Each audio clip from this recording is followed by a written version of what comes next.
My husband took the whole family out to celebrate his promotion, except me. Before leaving, he stood in the doorway, adjusting his silk tie, and said, "Don't forget to finish the leftovers in the fridge." I met his eyes for a brief second, the same eyes I had looked into for 27 years, and simply replied, "Okay." Drop a comment and let me know where you are listening from and what time it is for you right now. I would love to know who is part of our community. I stood by the glass-walled foyer of our Westchester mansion, watching the red glow of Jeffrey's taillights vanish into the autumn mist. I did not cry. I did not reach for a tissue or slide down the wall in despair. For 27 years, I had been the emotional shock absorber for this family, but tonight, my dampening system had finally bottomed out. I was no longer a person to them. I was a utility. And utilities do not have feelings, they have output. I walked back into the kitchen, the heels of my loafers clicking a steady, clinical rhythm on the marble floor. I opened the refrigerator.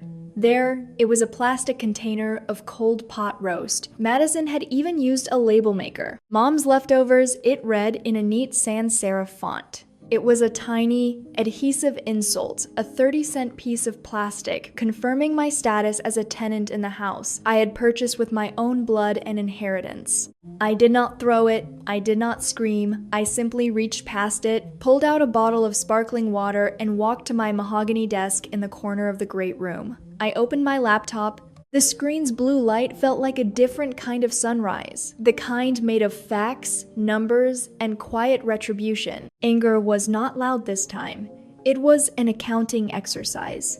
I pulled up my sent folder. There it was, dated exactly 30 days ago, a formal notice of intent to sell and a 30-day move-out advisory for all secondary residents. I had sent it to Jeffrey's personal and work emails, CCing Tyler and Madison. I knew Jeffrey had not opened it. He never opened emails from me unless the subject line involved his dry cleaning or a dinner menu. To him, my digital footprint was as invisible as my physical presence. I picked up my phone and dialed a number I had saved under Gallery Archive. "Margaret? It is Valerie," I said. My voice was as level as a horizon line. "Valerie, it is late. Is everything okay?" Margaret's voice was sharp and professional. She was the best family law attorney in the state for a reason. "The gala started 10 minutes ago," I replied. "The house is empty. The buyer's funds are already in escrow, aren't they?" "Yes," Margaret confirmed.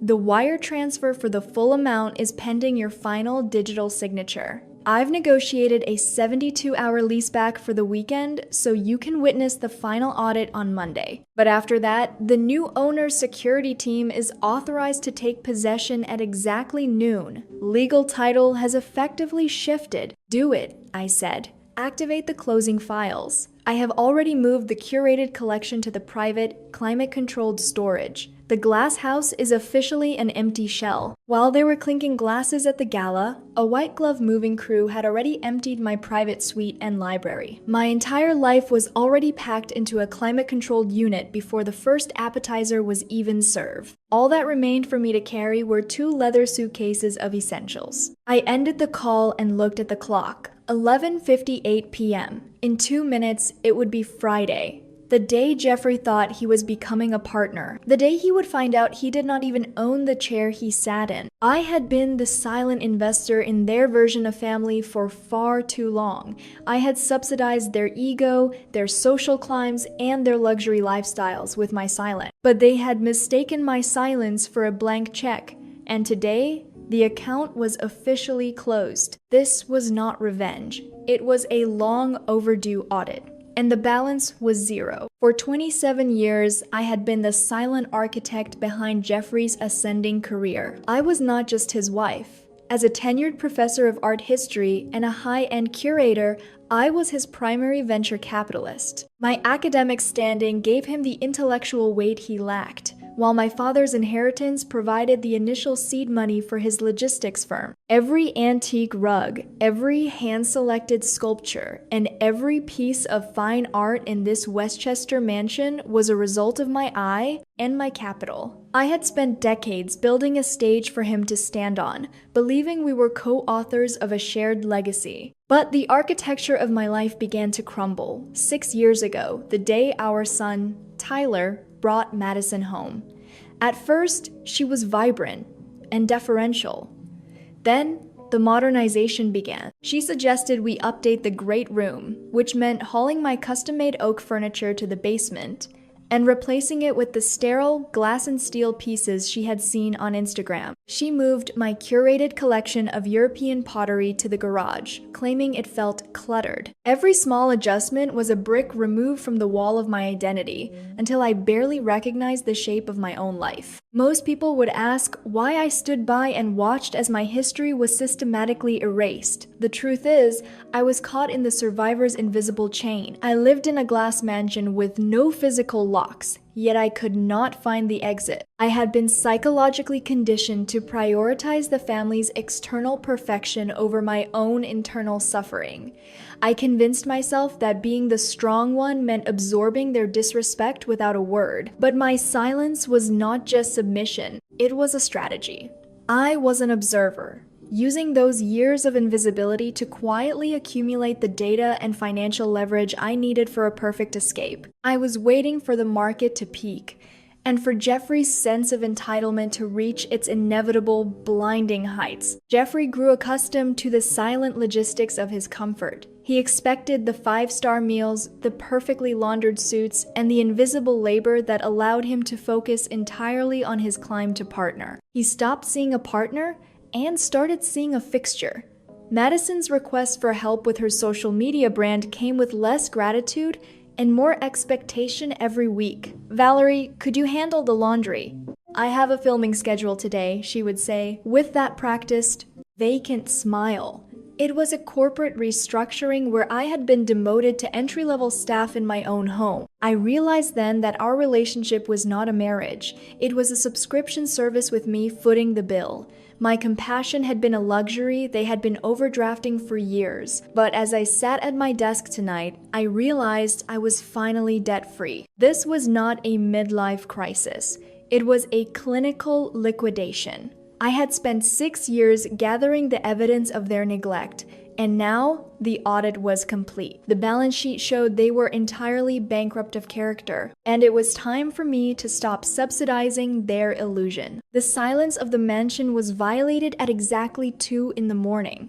I was still sitting in the shadows of the great room, a phantom in my own gallery, when the front door swung open with a violent level of enthusiasm. Jeffrey, Tyler, Madison, and my youngest, Hannah, spilled into the foyer, smelling of vintage champagne and the kind of unearned arrogance that only comes with a corporate title. They were loud, their voices bouncing off the glass walls I had paid to install, unaware that the air they were breathing was already being billed to their future. Madison did not even put her phone down to take off her coat. She was already live on social media, her ring light illuminating her face as she panned the room for her thousands of followers. And here we are, guys. The victory tour! She chirped, her voice a sharp, artificial frequency in the quiet night. She walked with a proprietary stride, pointing out the artwork I had curated as if she had discovered it herself. As she moved toward the kitchen, I happened to be standing by the counter, a silent observer to her performance. She did not greet me. She did not even acknowledge me as a human being. Instead, she bumped her shoulder against mine, a deliberate nudge to move me out of the frame. "Valerie, could you move? You are blocking the light on the new marble island, and it is ruining the aesthetic for the stream," she whispered harshly, her eyes never leaving the glowing screen.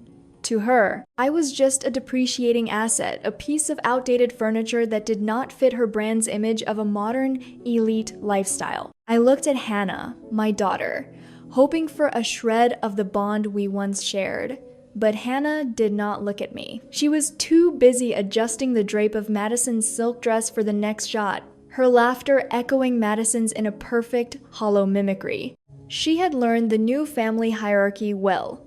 Status flowed from the one holding the camera, and I was currently off camera. It was a social liability to be associated with the invisible mother when there was a viral moment to be had. My own daughter had edited me out of her life to ensure she remained in the good graces of the golden child. Jeffrey had promised to fund Hannah's fashion boutique in Soho, but only if she improved her image alongside Madison. Her silence wasn't just coldness.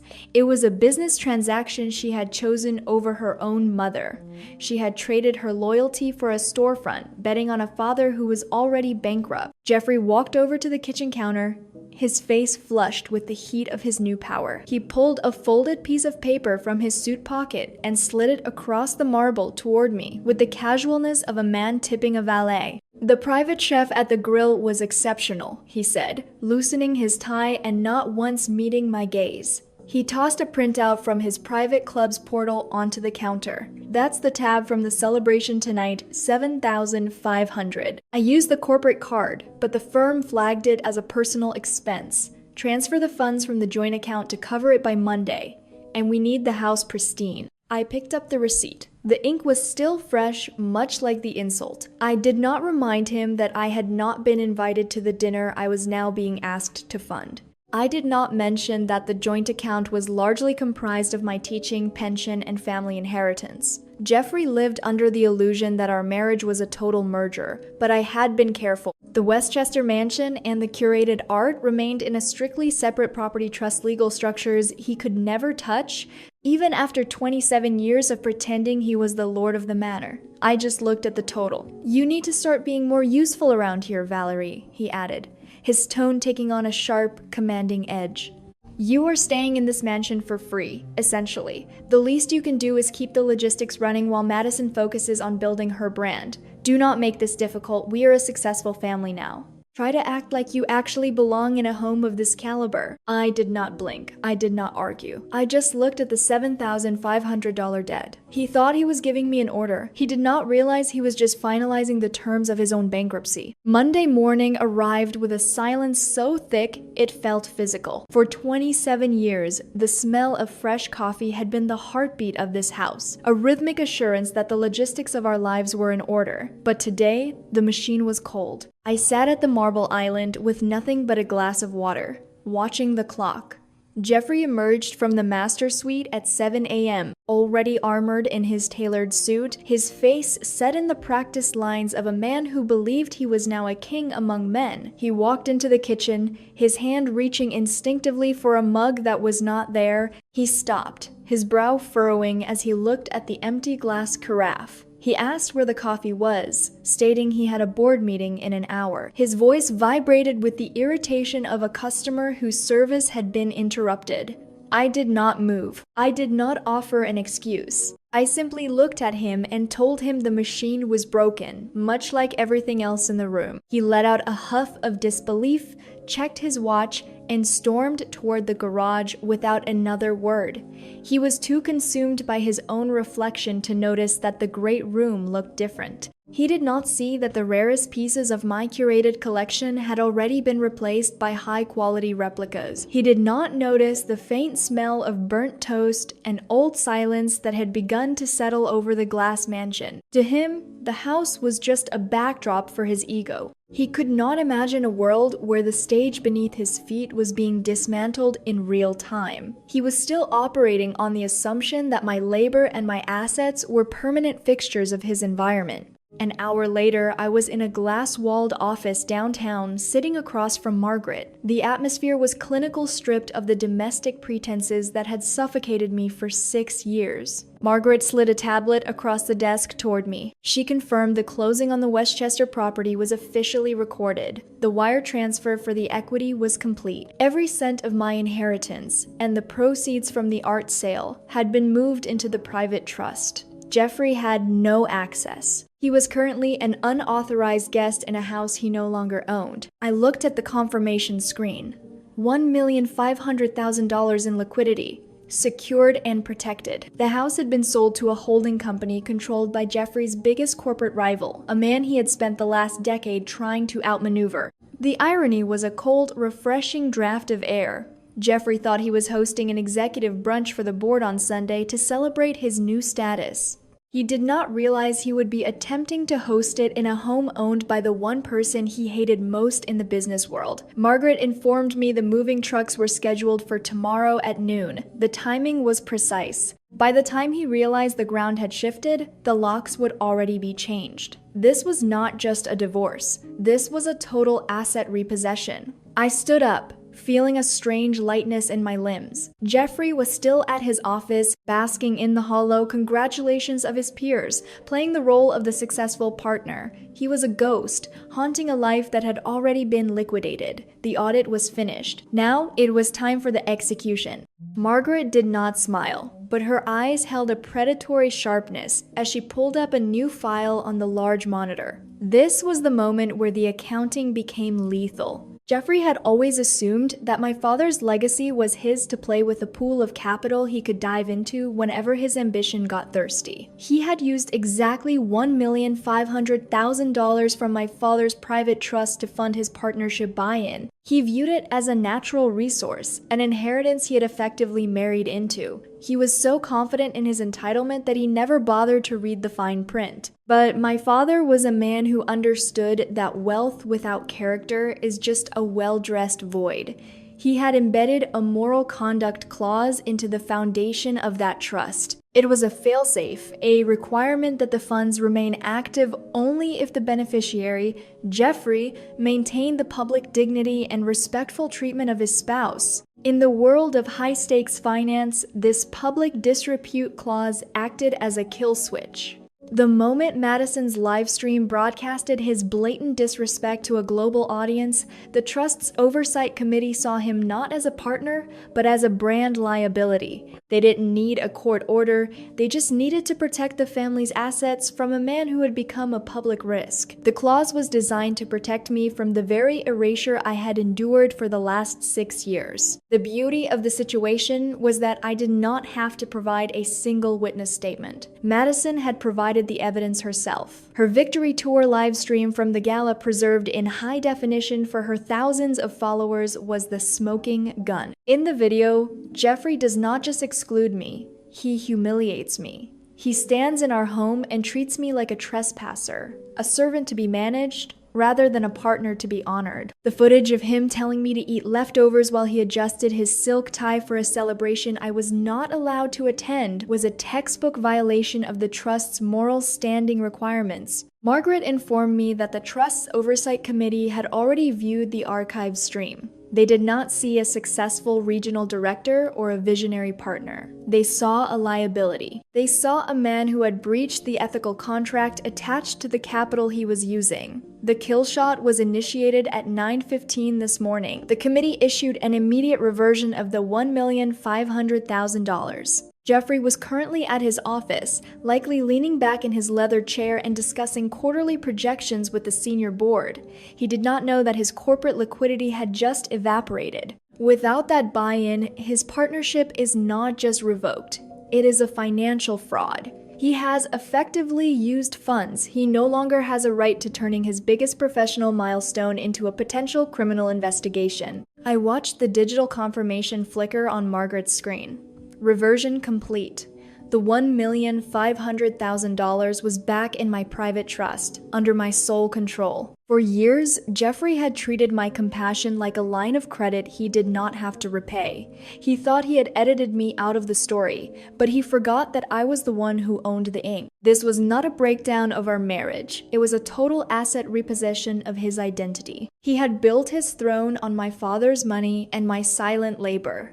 Now, the foundation was gone, and gravity was about to do the rest of the work. The rumble of heavy machinery broke the silence of the Westchester cul-de-sac at exactly 12 o'clock noon. I stood in the foyer, my 2 leather suitcases parked by the door, watching through the floor-to-ceiling glass as 3 massive moving trucks backed into the driveway. Jeffrey and Madison were still in their monogram bathrobes, clutching coffee mugs and looking out at the invaders with a mixture of confusion and unearned indignation. Jeffrey threw open the front door, his face reddening as a team of men in professional uniforms began unloading industrial-grade crates. He shouted, demanding to know what was going on and who had authorized this trespass on his property. A man in a sharp charcoal suit stepped forward, holding a digital tablet. He did not look at Jeffrey with the deference Jeffrey usually commanded. He looked at him like a clerical error. He stated that the property had changed hands at midnight and that the new owners had granted a grace period until noon for the removal of all personal items. He added that any remaining occupants were now legally trespassing. Jeffrey's voice cracked as he yelled that he was a partner at a global firm and that this was his house. He looked at me, his eyes wild and desperate, demanding that I fix this. I did not move to help him. I simply picked up my suitcases. I reminded him that I hadn't just sent a digital notice. I had sent the formal eviction papers via certified mail 30 days ago. He had signed for them himself, likely assuming it was just another gallery catalog or a bill he'd eventually ignore. His arrogance had been my greatest legal ally. I told him that he did not own this mansion. He had been a guest of my inheritance for 27 years, and his reservation had finally expired. Madison began to shriek about her social media equipment and her brand's image, but her voice was drowned out by the sound of the new owner's security team arriving to escort them to the curb. Jeffrey's status was an illusion, a costume he had been wearing on my dime. People often misunderstand the nature of power in families like ours. They think the person with the loudest voice or the biggest title holds the keys. The truth is, Jeffrey's authority was a rental. He had been leasing his lifestyle with my silence and subsidizing his ego with my father's capital. When the moral conduct clause was triggered, the lease was terminated. He was discovering the hard way that when the wallet is empty, the illusion of power vanishes instantly. Without my backing, he was not a visionary partner. He was just a middle-aged man in a bathrobe standing on a sidewalk. He begged me then. He reached for my arm, his voice dropping to a pathetic, ragged whisper, asking where he was supposed to go. I looked at the man I had once believed was my equal and felt nothing but clinical detachment. I informed him that I'd heard the new owner's management company was listing the garage apartment at market rate, provided he could pass a credit check, which, given the recent $1,500,000 reversion, was a physical impossibility. I walked past him toward my SUV, leaving the golden child and her brand to deal with the reality of a world that no longer owed them anything. The mist here on the Olympic Peninsula is thicker than it ever was in Westchester, but it feels infinitely lighter. I wake up every morning in a small, sturdy cabin that smells of cedar and sea salt, rather than expensive cologne and artificial social success. There are no glass walls here, just windows that look out over an ocean that does not care about my corporate title or my net worth. In this quiet, I finally heard my own voice for the first time in nearly 30 years. It was not whispering anymore, it was breathing. Margaret called me a few weeks after I settled in. The fallout back east was systematic and total. Jeffrey's firm did not just revoke his partnership. They launched an internal audit that made his professional reputation toxic. He is living in a cramped, one-bedroom apartment now, one that definitely does not have a private chef or a marble island. Tyler and Madison's lifestyle brand marriage collapsed the moment the subsidy ended. Madison realized quite quickly that you cannot film an elite victory tour when you are arguing over who forgot to pay the electric bill. They are divorced now, and Madison has moved back in with her parents, likely looking for a new source to curate. I have come to realize that I was not just background furniture in that glass mansion. I was the foundation they were all walking on, and when the foundation decides it is done being stepped on, the whole structure has to fall. For years, I believed that letting go of family was a sin, a failure of my character, but I have learned that there is a profound difference between being a partner and being a resource. If you find yourself in a situation where your presence is only acknowledged when you are providing a service, you are not in a family, you are in a transaction, and you are allowed to close the account. Choosing yourself is not an act of abandonment. It is an act of spiritual self-preservation. I spent 6 years thinking I was being strong by enduring, but real strength was the moment I realized that my worth was a non-negotiable boundary, not a family resource to be exploited. I had to let go of the blood ties that were draining me to find the self that could finally thrive. Forgiveness is not always about a reconciliation or a tearful apology on a porch. Sometimes, true forgiveness is the act of walking away and leaving people to live with the reality they created. It is the only way to set yourself free. I am no longer setting myself on fire to keep them warm. I am building a hearth of my own, where the only thing that burns is a quiet, steady peace. If Valerie's journey has reminded you of your own worth today, please share this video. Do not ever let anyone convince you that you are a secondary character in your own story. You own the ink, and it is never too late to start a new chapter. Tell me your story in the comments. I would love to hear how you found the courage to choose yourself. Subscribe to the channel to see more stories about reclaiming your life and winning back your power.